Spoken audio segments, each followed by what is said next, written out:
fourth generation version of Kia's Sportage family crossover model builds on the step forward its predecessor made, this time round offering strident looks, more accomplished driving dynamics and a much nicer cabin. It's a car the Qashqai class will like.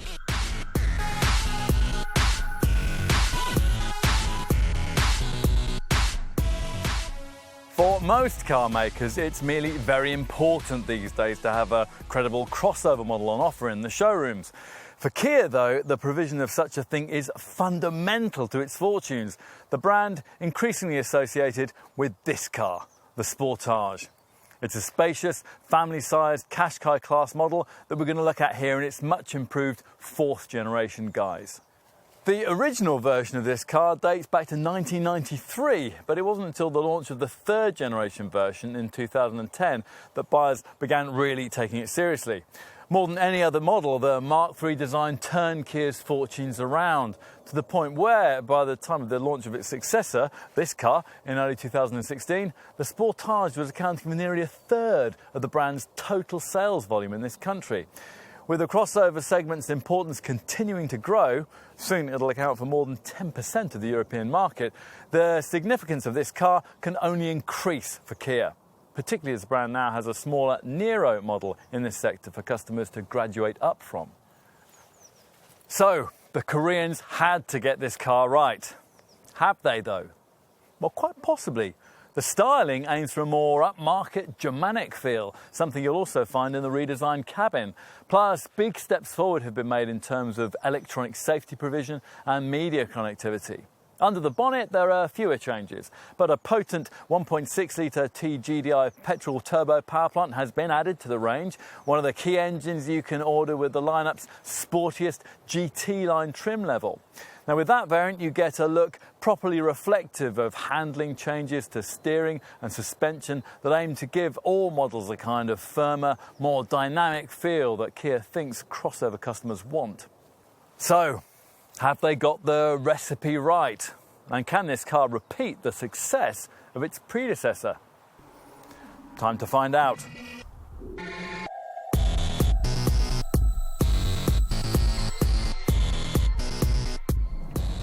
There were lots of reasons why so many people bought the previous generation version of this Sportage, but a dynamic driving experience was rarely one of them. It did the job, but that was about it. That going forward, Kia has higher aspirations than that is clear from a glance at the changes made to this Mark IV model.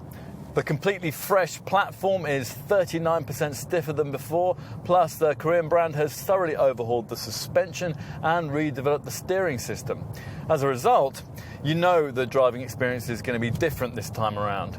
Just how much better can it be, though, when the mainstream engine range is fundamentally the same as before? Your Kia dealer will take issue with this observation, pointing out that all the power plants on offer have been significantly overhauled, which is true, but the changes in question mostly relate to efficiency improvements that are necessary to meet Euro 6 guidelines, rather than drivability enhancements. The Korean brand is also keen for us to note that a completely fresh petrol turbo 1.6-litre TGDI unit has been added to the lineup. Although again, that's of limited relevance given this derivative's relatively high price and the fact that the vast majority of Sportage buyers in this country choose a diesel. This diesel mostly, the 114 brake horsepower 1.7-litre CRDI unit we're trying here. It's the alternative at the bottom of the range to the 130 brake horsepower 1.6-litre GDI petrol variant that Kia still includes for people on a budget. Both models come only with front-wheel drive and 6-speed manual transmission and record identical 11.1 second sprint times to 62 miles an hour. Despite that, they feel very different to drive, mainly down to the fact that the diesel has nearly twice as much pulling power. It's 280 Nm torque figure, making it not only quicker through the gears, but also allowing it to pull a brake trailer of up to 1,400 kilograms. So far, so good. Where this unit shows a little more of its age is where it comes to refinement. The engineers have done their best to disguise this with copious amounts of extra noise insulation, but it's still clear that Kia's next generation of CRDI engines will have higher standards to reach. Those comments apply further up the range too. In other words, whichever engine you choose, it'll make a little more noise than the class norm, but it's nothing you can live with. I mentioned towing. If you're going to be doing that or travelling over longer distances, you're more likely to want to look at one of the 2-litre diesel variants, as you'll have to do if you want the option of automatic transmission. Now, Kia is offering this power plant in 134 bhp and 182 bhp states of tune this time around, but the much wider availability lower down the range of the lesser unit will make it by far the more popular choice. You might as well take the more affordable option, actually, given that the performance of these two variants is so similar. True, there is a bit of a difference when it comes to top speed, 114 miles per hour against 125 miles per hour, but the 10.1 second rest to 62 miles per hour time of the 134 bhp derivative is less than a second off that of the Poké version, while the 2,200 kilogram brake towing total is exactly the same for both models. We should make the point that if you do go for a 2-litre Sportage, you have to have all-wheel drive, which, by the way, isn't the case if you go for Hyundai's mechanically identical rival Tucson model. Still, that 4x4 system is worth having, one of those that keeps you front-driven most of the time, but when traction fails, it can instantly send up to 40% of torque to the rear axle. There's also a selectable lock mode that keeps all 4 wheels turning at equal speed should you need to extricate your Sportage from somewhere, well, that you probably shouldn't have ventured in the first place. Another engine which must be mated to all-wheel drive is the freshly introduced 1.6-litre TGDI petrol turbo unit I mentioned earlier. High-powered petrol engine 4x4 models are rare to find in this segment, but that's because buyers don't tend to want this combination. Preference this Sportage derivative is unlikely to change. The engine develops a useful 174 brake horsepower, which is enough to propel this variant to 62 miles an hour in 9.2 seconds en route to 126 miles an hour. And the package comes only with the sporty GT line trim that Kia's heavily trying to promote with this Mark IV model, possibly because its more dynamic look emphasises the quite significant ride and handling improvements that have taken place this time around. Which brings me back to where I began and the dynamic differences that aim to set this Mark IV model apart from its predecessor. In developing this design, Kia spent ages retuning the suspension to work more effectively with the stiffer chassis. Plus, the engineers set out to sort the steering system too, moving its electric motor directly into the rack so that the responses would be more direct and feelsome. The result was put to the test with development and, rather bravely, we thought, a press launch at the Nürburgring Nordschleife racetrack, but it's a confidence that's largely justified by the end result. True, we can imagine some crossover buyers finding the ride a bit over-firm, but provided you avoid specifying the larger 18 and 19-inch wheel sizes, that isn't too much of an issue.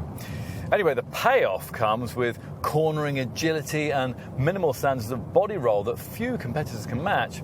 The shift action of the 6-speed manual gearbox is positive too, and yes, the helm is also better, although you get the feeling that Kia's engineers still tend to confuse steering weight with steering feel.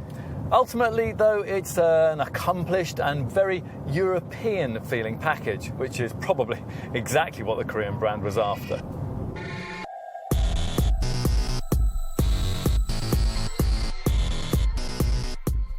Do you like it? Well, it's important to Kia that you do, because looks were high on the list of reasons why customers bought the previous generation model. This 4th generation version doesn't perhaps have quite the elegance of that car, but arguably a bit more street-side presence has been introduced this time around, particularly at the front end, which seems to remind many of a Junior League Porsche Cayenne. Trademark Sportage touches include the windscreen's castellated top edge and the way that the raked-back C-pillar contrasts with the angled rear window. This is, in short, a confident piece of penmanship. Now, as I've suggested, you especially notice this at the front end, which is dominated by a wide interpretation of Kia's tiger nose main grille, this time around intentionally separated from headlights. These extend along the side of a high bonnet that sweeps seamlessly into the low roofline. Now opt for the GT line variant that's been added to the lineup, and you get a more dynamic look emphasised by another Cayenne-like touch, ice cube style LED front fog lamps. Otherwise, the same space is occupied by these chrome-trimmed gloss black air intakes. Move to the side, and if a previous owner, you might start to notice the extra size of this fourth generation model.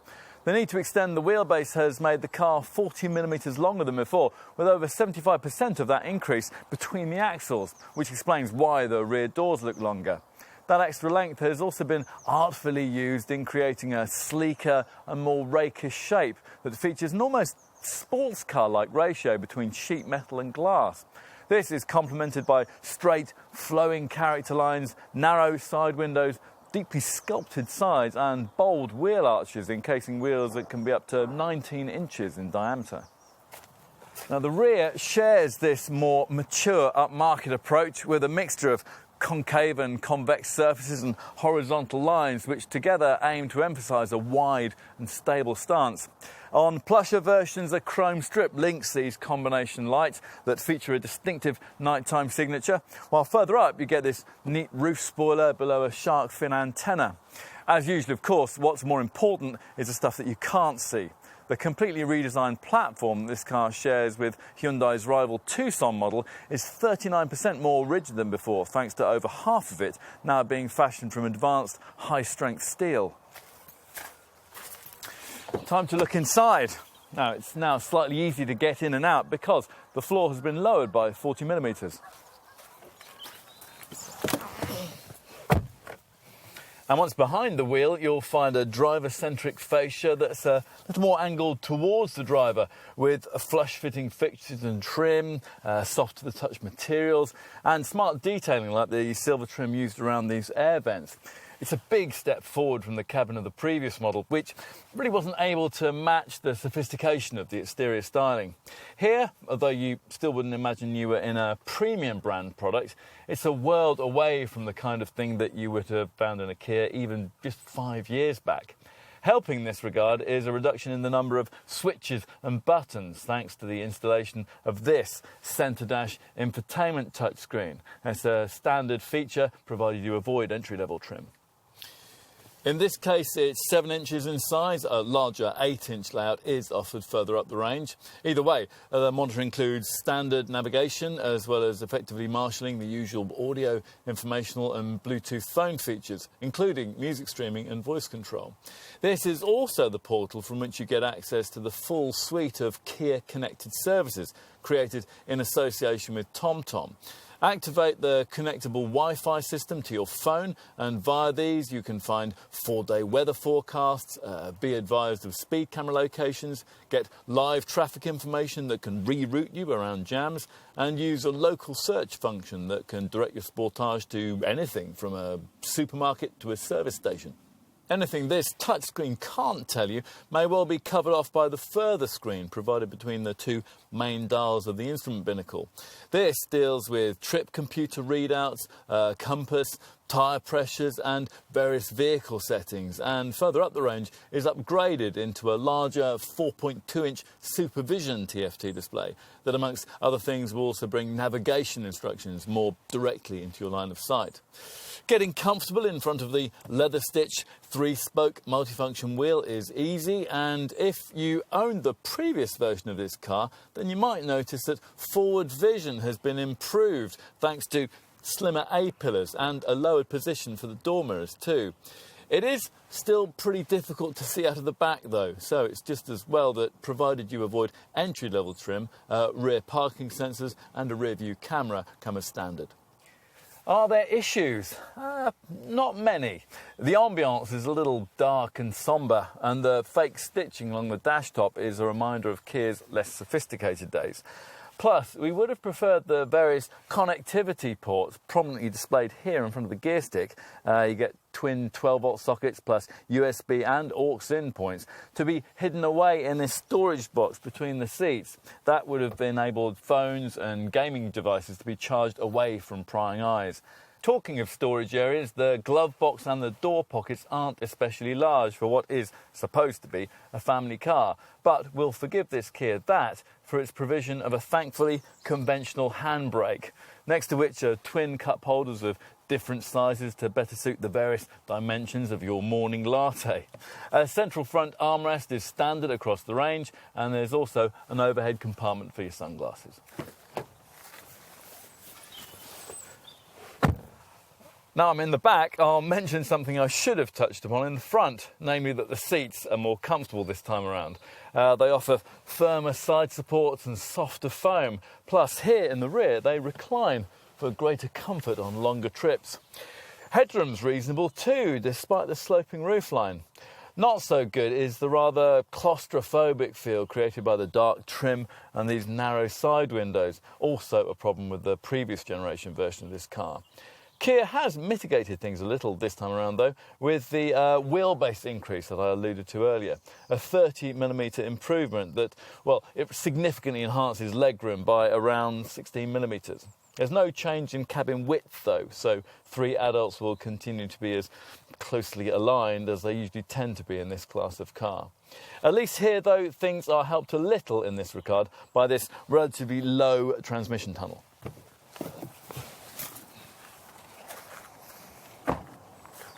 Let's take a look out back. Raise the slightly heavy tailgate and you'll find that boot capacity has risen by 26 litres with this Mark IV model to 491 litres with a temporary spare wheel in place. A feature, by the way, that's standard across the range, provided you avoid the entry-level 1.6 litre petrol engine.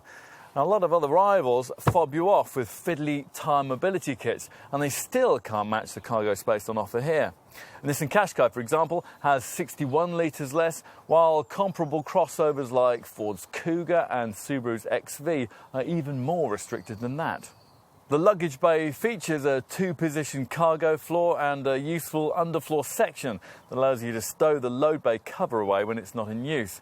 We would have liked to see a 12-volt socket included though.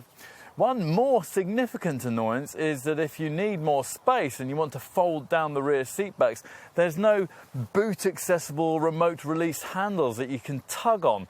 In fact, you don't even get a catch on the seat top shoulder. And that means it's necessary to stop what you're doing so you can go round and open the side door in order to activate handles on the rear seat bases. Still, at least when the rear bench is lowered, the floor revealed is flatter than it was before and reasonably spacious, opening up 1,480 litres of fresh air.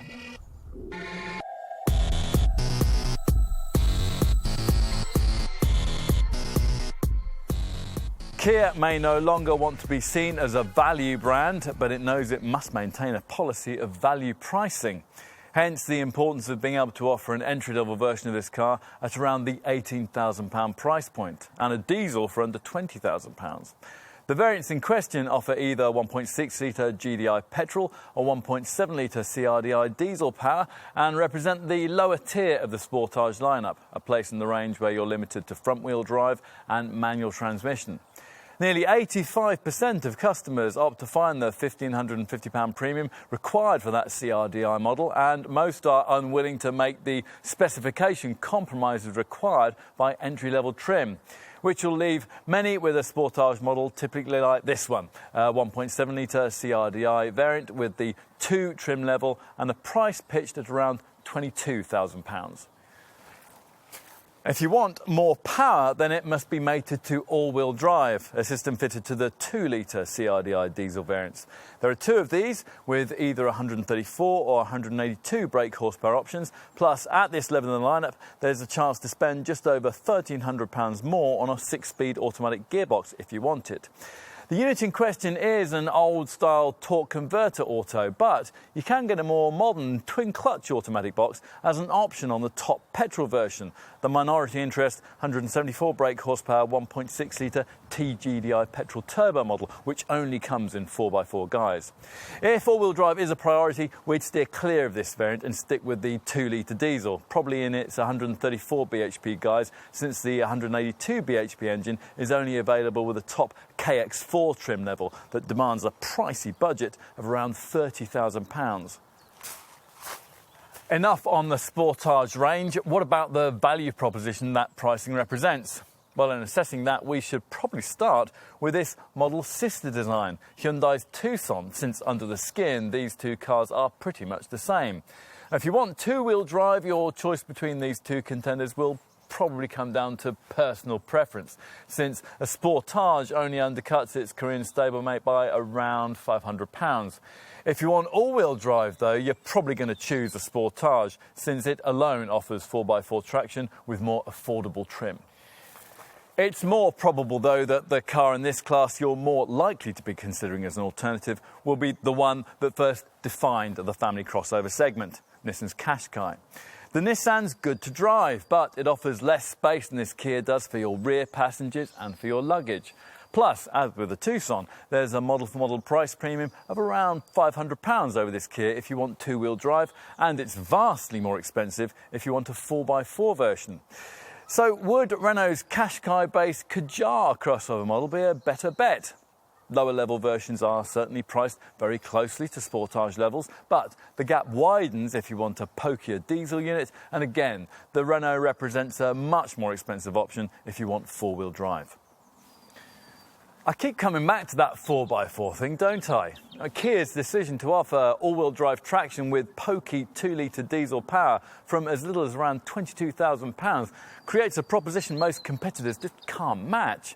For that kind of money, the only 4x4 diesel alternatives in this class are Skoda's Yeti and Suzuki's SX4 S-Cross, both of which are slightly smaller, less powerful cars. Otherwise, as with the crossover models I mentioned earlier, you need to look at a four-wheel drive diesel car in this category being typically priced in the £24,000 to £26,000 bracket. To be fair, we should make the point that most crossover customers don't want four-wheel drive, which is why some cars in the larger family segment of this class, Peugeot's 3008 and Honda's HR-V, for example, don't offer it at all. Both, by the way, are comparably priced to two-wheel drive versions of this Sportage, but the Peugeot's an ageing design and the Honda has a much smaller boot. Also slightly restricted out back is Mini's comparably priced Countryman model. As for other alternatives, well, some you might come across, like Mitsubishi's ASX, and the Skoda Yeti and Suzuki S-Cross models that I just mentioned are a touch too small to directly compete with this Kia. Closer to the mark would be something like a Ford Kuga or a Subaru XV, but with those two cars you don't get affordable entry-level variants, and even further up the range there's a significant premium to pay over an equivalent Sportage. Not as much of a premium, though, as you'd pay to own an equivalent Mazda CX-5 or Volkswagen Tiguan. Both of those cars sell primarily in the £25,000 to £30,000 bracket. If, having considered all of this, you conclude that the smart styling, the strong build quality and the spacious cabin of this Kia gives it an edge on the opposition and justifies the required asking prices, then you're going to need to know just how generous the South Korean brand has been when it comes to the specification. Well, let's see. The entry-level 1 grade certainly seems reasonably kitted out, delivering you a family-sized crossover with things like 16-inch alloy wheels, air conditioning, Bluetooth with voice recognition and music streaming, powered heated mirrors, cruise control, a DAB radio and front fog lights that turn with the bends, all at prices starting at around £18,000, which does seem like a decent deal. Other standard 1 grade features include LED daytime running lights, a rear spoiler, tinted glass, an alarm, all-round electric windows, reclining rear seats, a trip computer, leather trim for the gear shifter and the multifunction steering wheel, plus a 6-speaker CD audio system with USB and aux in ports. Avoid the 1.6-litre petrol engine and you get a temporary spare wheel too. What you don't get at entry level, though, is the kind of media connectivity that buyers these days are increasingly demanding. Kia has kept that back to encourage buyers to trade up to the Grade 2 trim level that we've been trying here, which includes the 7-inch colour touchscreen on the dash that really completes the cabin of this car. Via this you have satellite navigation with European mapping, and you get access to the full suite of Kia connected services that the brand has created in association with TomTom. Via these, there's weather forecasts, speed camera locations, live traffic information that can reroute you around jams, and a local search function that can direct you to anything from a sushi restaurant to a supermarket. Other Grade 2 features include larger 17-inch alloy wheels, power folding mirrors, auto headlamps and wipers, roof rails, rear parking sensors and privacy glass. Inside there's a reversing camera and more sophisticated dual automatic air conditioning that also cools the glove box. If you want more than that and you have a budget of around £25,000, then your dealer will offer you a couple of options. You either go for Grade 3 trim, which gets you a whole range of niceties, including a JBL premium sound system, or you choose more dynamic GT line specification, which includes styling packs that give the car a sportier feel both outside and in. Either way, you get larger 19-inch alloy wheels, leather upholstery, plus heated front and outer rear seats. Now, you might think that doesn't leave much for top Grade 4 trim to add. This is a spec you have to have if you want the more powerful 2-litre diesel engine. Actually, there's plenty, with buyers at this level enjoying a smart entry system, a panoramic glass roof, power adjustable seats with cooled ventilation, a heated steering wheel, bi-xenon adaptive headlamps with washers, and a package of extra electronic safety features that I'll get to in a minute. On to key options. Extra aesthetic touches like metallic paint, side steps, a tailgate trim line, larger 17, 18 or 19-inch wheels or chromed mirror coverings might further embellish the look of your Sportage. Practicalities include boot liners, boot sill protectors, side body mouldings, puddle lamps, dog guards and the usual floor mats and mud flaps. We want to look at a rear seat entertainment cradle too, which allows you to clip a tablet onto the back of the front seat head restraint and thereby keep those kids amused on long trips. And you could add a universal handset mount for your smartphone. Plus, there are tow bar options and the expected roof carrying systems for bikes, skis and snowboards. On to safety features. Now, like other Kias, this one achieved a full 5-star Euro NCAP safety rating, helped by a tough, rigid body shell construction and a pretty complete roster of safety provision. All models get twin front, side and curtain airbags, and although front passenger knee bags aren't provided, you do get ISOFIX child seat fastenings and front seat active head restraints that protect you from accident whiplash.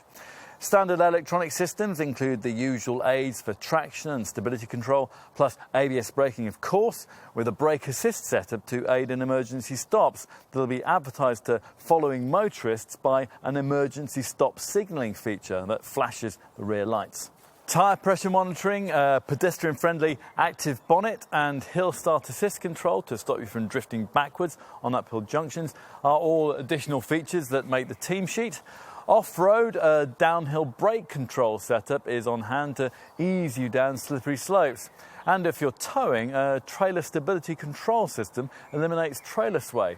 Avoid entry-level trim and you also get 2 further key features. High beam assist that automatically dips your headlights for you at night, and a lane keep assist system that alerts dozy drivers who might be veering out of their lanes on the highway. If you want more, you'll have to stretch up to top-of-the-range Grade 4 trim. Now with this, Kia has finally got around to including the kind of autonomous braking system that some of its rivals have been offering for some time. This is one of those setups that uses both short and long-range radars to scan the road ahead as you drive. In this case, at speeds of up to 50 miles an hour, looking for potential accident hazards. If one's detected, then you'll be warned. If you don't respond, or perhaps you aren't able to, the brakes will automatically be applied to decrease the severity of any resulting accident. There's also a blind spot detection system to act as an extra pair of eyes at speed when you're changing lanes or pulling out to overtake, and a rear cross traffic alert system that will alert you to oncoming vehicles when you're reversing out of a space.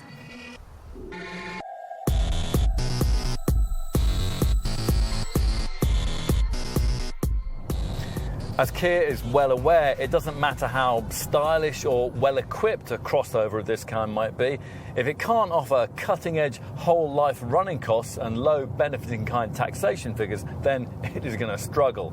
And with that in mind, you might wonder how well prepared this car really is for its segment. After all, at first glance, its mainstream engine range looks very little different to the one Kia offered when the previous generation version of this car was launched back in 2010. And that's a time when customer expectations in terms of efficiency were very different to what they are now. Kia reckons we shouldn't worry, pointing to the fact that though the mainstream engines are fundamentally the same as before, they have been thoroughly re-engineered to meet the more stringent Euro 6 emissions standard. And as a result, CO2 reductions of up to 29 grams per kilometre have been achieved. Take as an example of this efficiency drive the volume 1.7 litre CRDI diesel unit that we're trying here, the one that most customers will choose. This eco-dynamics tuned engine is lighter and runs with a slightly lower compression ratio and a higher pressure fuel injection system.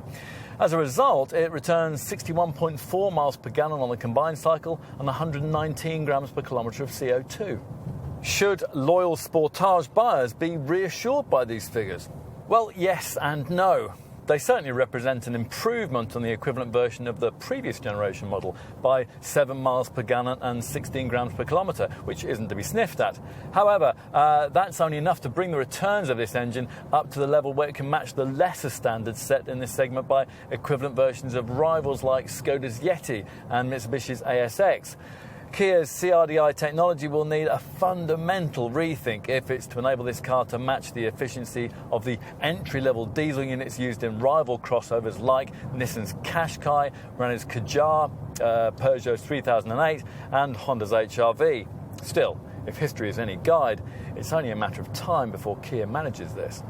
The same comments apply to the other mainstream engines in the lineup. In other words, there's a useful improvement on what went before, but the figures you get are by no means class-leading. With the entry-level 1.6 litre GDI petrol unit, that means 44.8 miles per gallon on the combined cycle and 147 grams per kilometre of CO2 when this unit is paired up to Kia's ISG intelligent stop-and-go technology. When it isn't, as is the case with base 1 level trim, those returns fall to 42.2 miles per gallon and 156 grams per kilometre. Switch your attention to the 2-litre CRDI all-wheel drive models and the picture brightens from Kia's point of view when it comes to competitor comparison. The 134 brake horsepower version that most will choose manages 54.3 miles per gallon on the combined cycle and 139 grams per kilometre of CO2, which matches the kind of return you get from an all-wheel drive diesel Mazda CX-5 or Ford Kuga, and actually betters the figures that you get from comparable versions of crossovers like Subaru's XV and Mitsubishi's ASX. Nor is it far away from the kind of class-leading showing you get from much pricier all-wheel drive diesel versions of cars like Nissan's Qashqai and Renault's Kadjar. Bear in mind, though, that if you order your 2-litre CRDI Sportage with the 6-speed automatic gearbox, the returns take quite a hit, falling to 47.9 miles per gallon and 154 grams per kilometre. These figures are, by the way, exactly the ones you get from a manual 2-litre CRDI model with this engine in its 182 brake horsepower state of tune. Match that poker unit with automatic transmission and again the figures will fall by about 7 or 8%.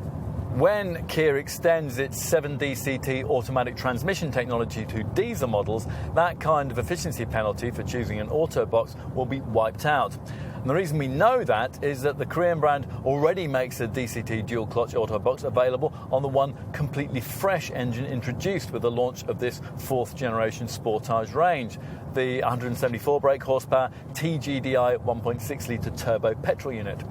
Opting for automatic transmission here actually slightly enhances this variant's generally unremarkable efficiency figures.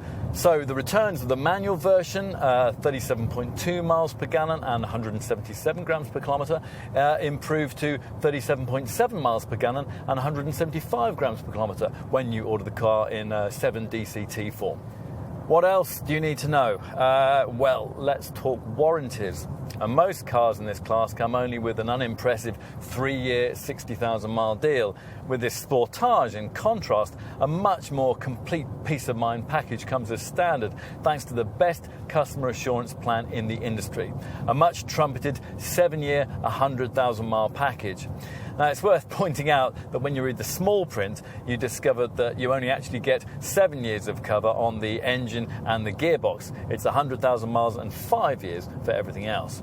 Still, the overall package remains a really great selling point to be able to offer customers on the second-hand market. And that's one reason why residual values of this car outsmart those of most direct rivals. As an example, after the industry standard 3-year, 60,000 mile ownership period, a 1.7 litre CRDI diesel variant like this one that I'm trying here is still predicted to be worth £10,175, and that's a very class competitive figure. On to scheduled maintenance. For the 1.6T GDI power plant, garage visits are rather overfrequent, every year or 10,000 miles, so it's just as well that almost all Sportage buyers will opt for one of the other engines in the range. With these, you're looking at a much more acceptable 12-month or 20,000 mile interval, whichever comes first. You can budget ahead for servicing costs by opting for Kia's Care 3 or Care 3 Plus servicing packages, which offer a fixed cost and inflation-proof plan for the first 3 or 5 years, something which can also be passed to subsequent owners, another factor that helps in terms of residual values. Finally, we'll talk insurance groupings. For the base 1.6 GDI petrol model, we're looking at Group 11 or 12. For the 1.6T GDI turbo, that rises to Group 19. As for the diesel derivatives, well, the 1.7 litre CRDI is pitched at either Group 12 or 13, while the 2 litre CRDI is rated at either Group 18 or 19 in 134 bhp guise. Opt for that 2 litre diesel in 182 bhp form, and you're looking at Group 21.